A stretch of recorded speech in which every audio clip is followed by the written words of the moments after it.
Hi, my name is Elizabeth McCready. I'm currently a molecular geneticist and cytogeneticist at Hamilton Health Sciences and a professor at McMaster University. I'd like to start by thanking Bionano, especially Ben Clifford, Kemi Asher, and Alka Chabi for the opportunity to speak with you today about our experiences with the Stratys instrument and optical genome mapping of constitutional copy number and structural variants. It's been many years since the first time that I had the pleasure of looking down a microscope to examine chromosomes in all of their metaphase glory. And I fell in love with the artistry of cytogenetics at that time. The art of cytogenetics lies at an intersection between heredity, genomics, structural biology, and cellular function, and has remained an important part of medical science since an extra chromosome was first discovered in a patient with Down syndrome. Yet, as with many of the genetic subdisciplines, the artistry of cytogenetics has had to evolve over the years. It is no longer sufficient to only count chromosomes or examine them at a macroscopic level. Tools with increasing sensitivity are allowing us to look much closer to identify the proverbial needle in the haystack that may have contributed to clinical traits or other more benign phenotypes. This is where optical genome mapping shines. Retrospective studies have demonstrated a high level of concordance between OGM and standard of care cytogenetic techniques, including karyotype, FISH, and CMA. This includes detection of aneuploidies, copy number variants, and various structural chromosome rearrangements. It has also been found that OGM allows detection of additional relevant variants in approximately 11 to 18% of cases compared to routine cytogenetic techniques. Interestingly, it has also been shown that OGM can facilitate reclassification of variants by providing new information about genes within chromosome copy number variants or structural rearrangements that may not be realized with other cytogenetic techniques. These retrospective studies are intriguing and led our particular laboratory to assess whether OGM could enhance cytogenetic investigations of copy number and structural variants performed in our lab. Our laboratory is a full-service molecular genetic and cytogenetic laboratory providing testing of broad number of prenatal, postnatal, and cancer genetic indications, including investigation of chromosomal aberrations that may contribute to neurodevelopmental disorders, congenital anomalies, and growth issues. In 2022, for example, our laboratory tested 811 postnatal cases using chromosomal microarray.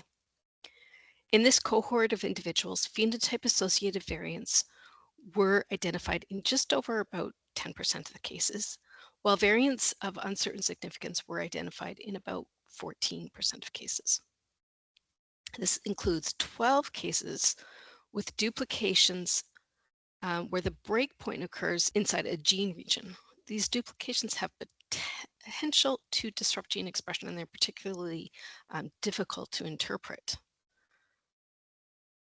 These are the variants of uncertain significance that we were most interested in assessing whether OGM could facilitate interpretation of. While our lab has had an interest in evaluating OGM as a possible substitution for CMA for quite some time, limitations in throughput using the Sapphire instrument had been a concern for us. However, the Stratys instrument allows up to 12 samples to be run simultaneously, which was extremely exciting for us. These new samples may also be loaded as previous ones are completed using the Stratys instrument, thus enabling potential testing of batch sizes that are comparable to our existing CMA outputs. Given these parent instrument performance parameters, we initiated a study to compare OGM to other cytogenetic techniques and evaluate feasibility of using OGM as a replacement workflow for detecting structural variants associated with neurodevelopmental disorders and congenital anomalies in our lab. We froze peripheral blood samples from about 400 CMA or CMA cascade tests requests that were received in a 5-month period. Of these, 96 cases were further selected for study based on previous identification of variants by either CMA, FISH, and or karyotype testing. Although we haven't quite yet completed our study, I'd like to share some of our findings. And this case shown here is one that particularly excited us. This case 203 is from a 20-year-old with mild developmental delay. Previous karyotype testing had been performed with this individual when this individual was a child. And the karyotype reported to have identified a reciprocal translocation between chromosomes 2 and 10. CMA testing was normal, suggesting that the translocation is the result of an apparently balanced rearrangement. Analysis of case 203 by OGM confirmed the presence of a translocation between chromosome 2 and 10. You can see that here on the circus plot. OGM provided exciting additional information about the translocation breakpoint in this case. Interestingly, the chromosome 2 breakpoint results in disruption of Norexin 1, which, as many of you may be aware, Norexin 1 is an established haploinsufficient gene that is associated with neurodevelopmental disorders. So disruption of the Norexin gene is interpreted as a pathogenic variant and is likely contributed to the phenotype in this case. This was another interesting case that was part of the cohort that we were studying. This is OGM 211, which is from a 7-year-old male who had autism and developmental delay. When we first looked at this case by chromosomal microarray, we had identified a 370 kb duplication that may disrupt 2 different genes, the ZC3H12B gene. It may disrupt that gene, but it would also result in duplication of LAS1L. So LAS1L is a protein with a critical role in ribosomal biogenesis.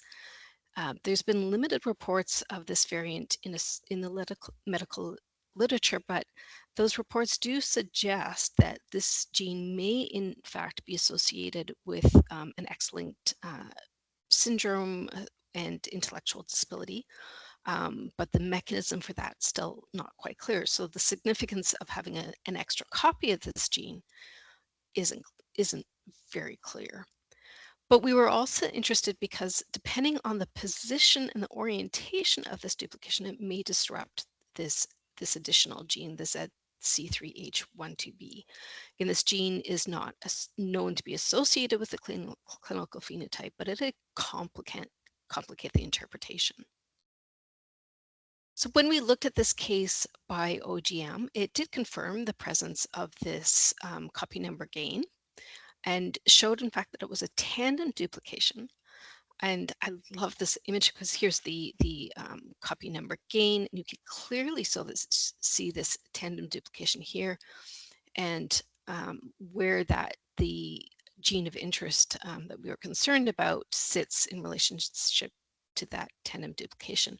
So if we draw out what that duplication would look like on the chromosome, in fact, we do see that there is still an intact copy of this gene. So regardless of what this gene does, we know now based on the OGM results that there's functional disomy is intact with this gene, and so we're no longer worried about it. We've also had a few other cases where the OGM has been extremely helpful for us in clarifying C&V breakpoints, as well as information about structural variants found in that case that we knew were there.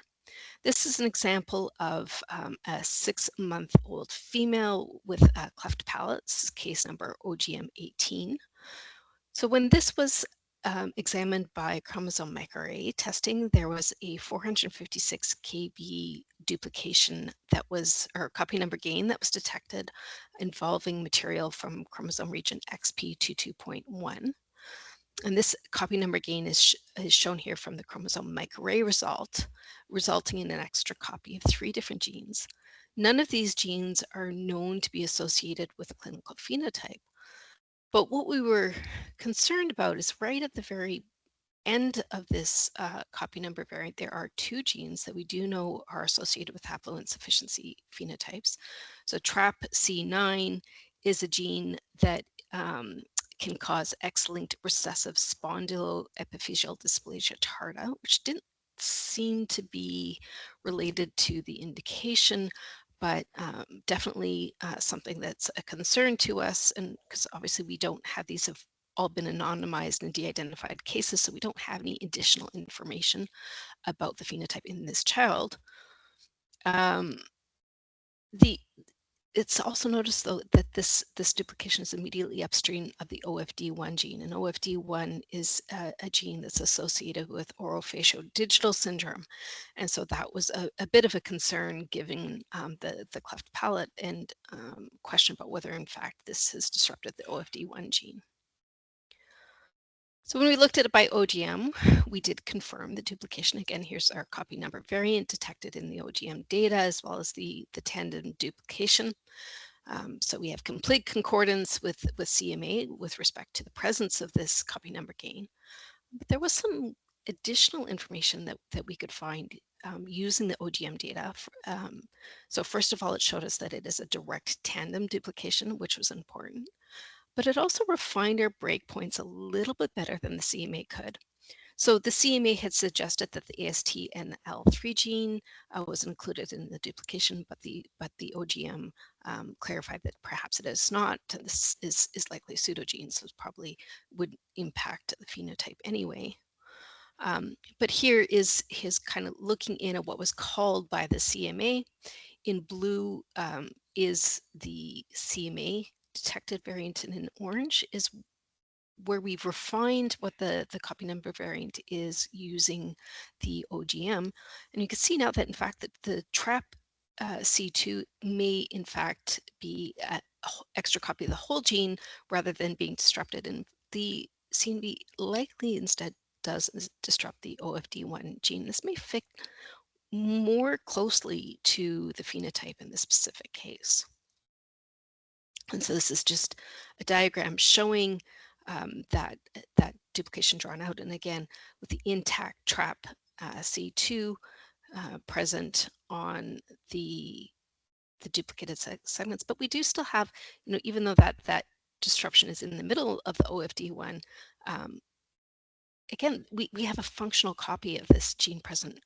So it seems to fit based on the phenotype, but the fact that there's a functional copy of this gene present, maybe it doesn't. So there's more clarity about which genes are involved, but uncertainty still about whether or not we're getting expression of this.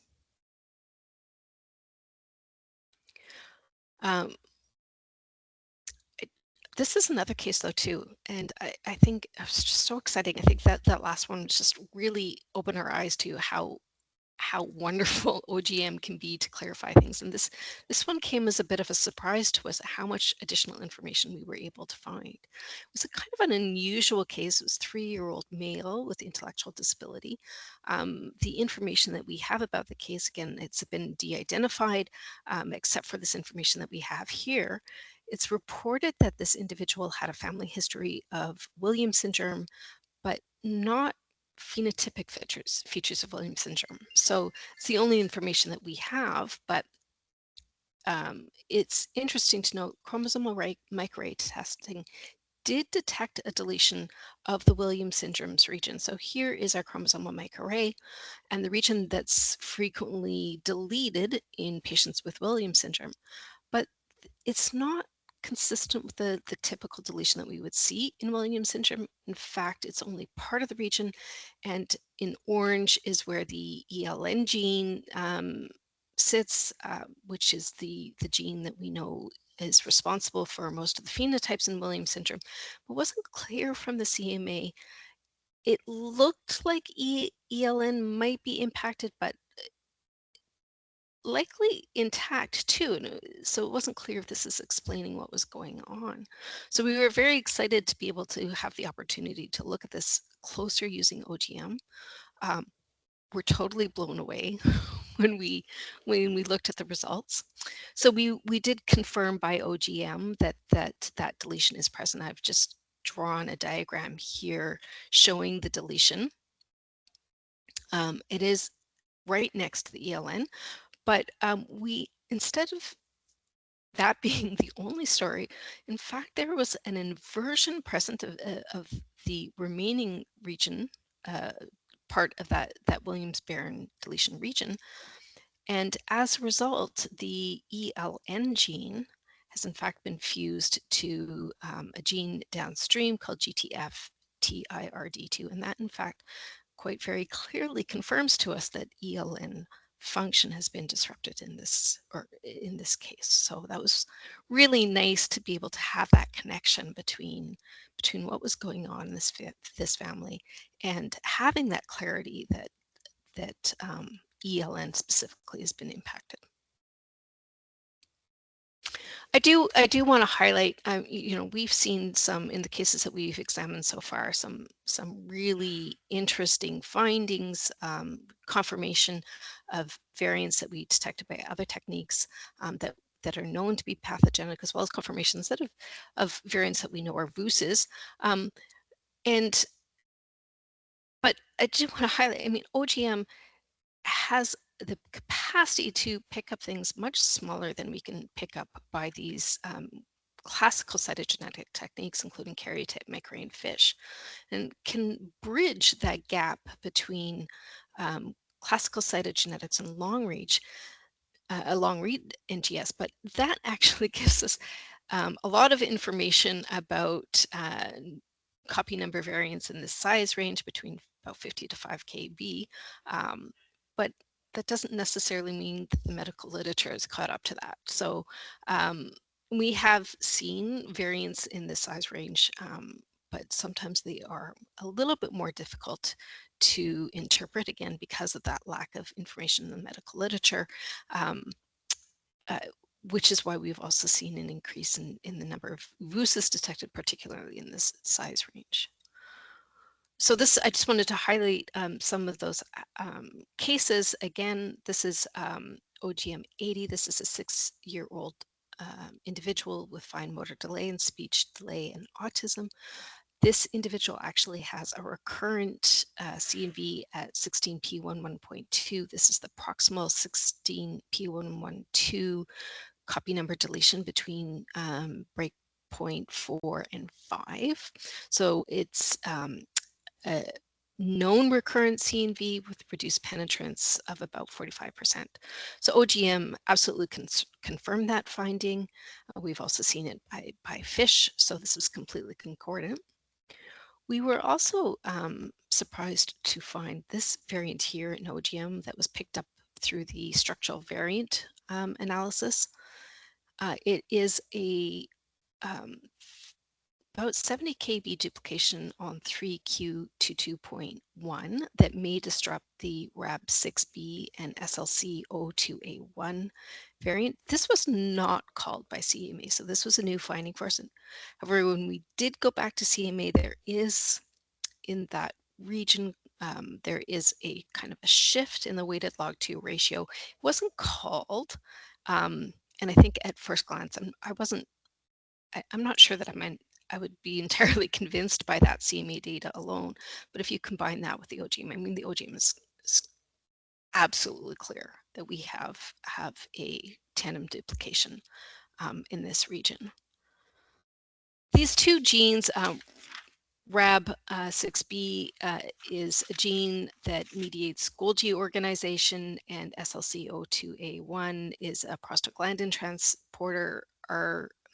RAB6B is not known to be associated with a clinical phenotype, but there is some evidence that SLC02A1 can contribute to a hypertrophic osteopathy, as well as pachydermoperiostosis. So not quite related to the indication in this case, but would have been a little bit concerning if we only had the CMA and nothing else to go on.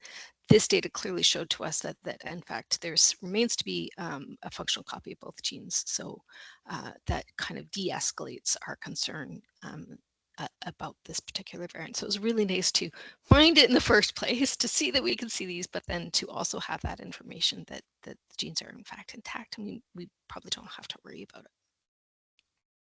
This is another type of finding we saw quite regularly. This one was particularly interesting. It's a novel copy number variant that was detected by OGM and not by CMA analysis. This was in a case that had been referred for developmental delay.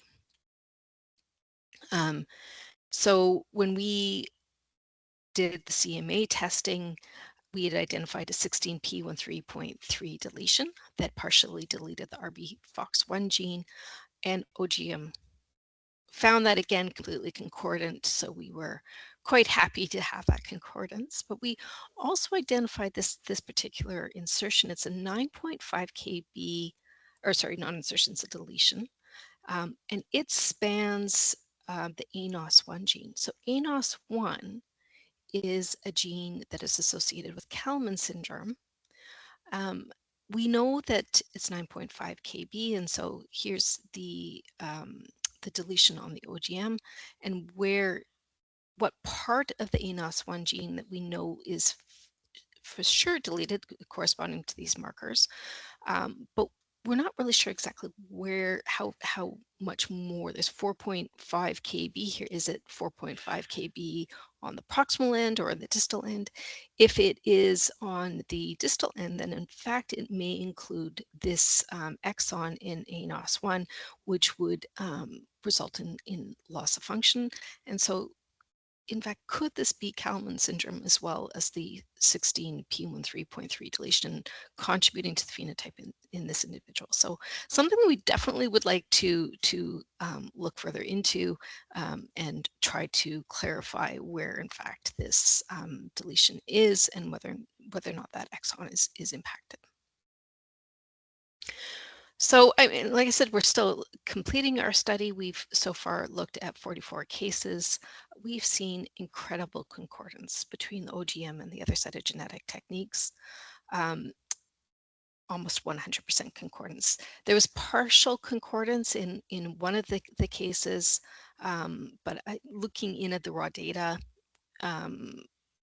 this was actually a derivative derivative 7 from a translocation between chromosome 4 and 7.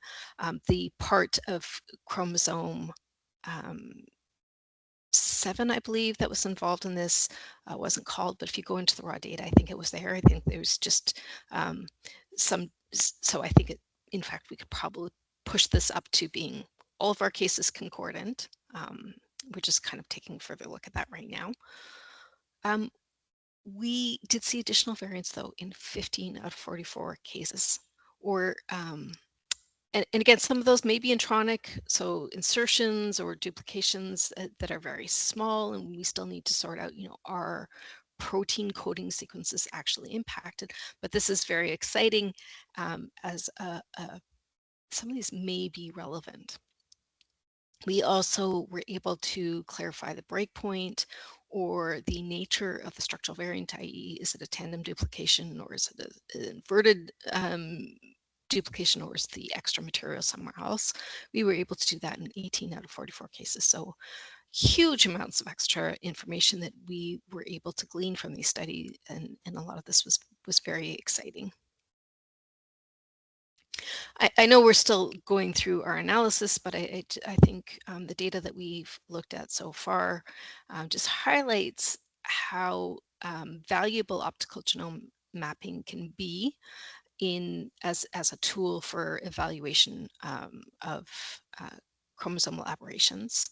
And it really is, I think, an important tool for our armamentarium, that we are using to explore chromosomes and to identify underlying structural and copy number variants. So we look forward to seeing its impacts moving forward. I'd like to just acknowledge really quickly our wonderful group at Hamilton Health Sciences. They've put so much work into not only OGM, but all of the various studies that we're involved in. Special shout out to our technical staff involved in the OGM, Zeynep, Onkel, and Nassim Vasily, who are scientists involved in this project, and two undergrad students, Shivangi Sundar and Kikali Nagai, who have also assisted with this project. So with that, I'd like to thank you very much and for your attention and any questions. Thank you. Take care.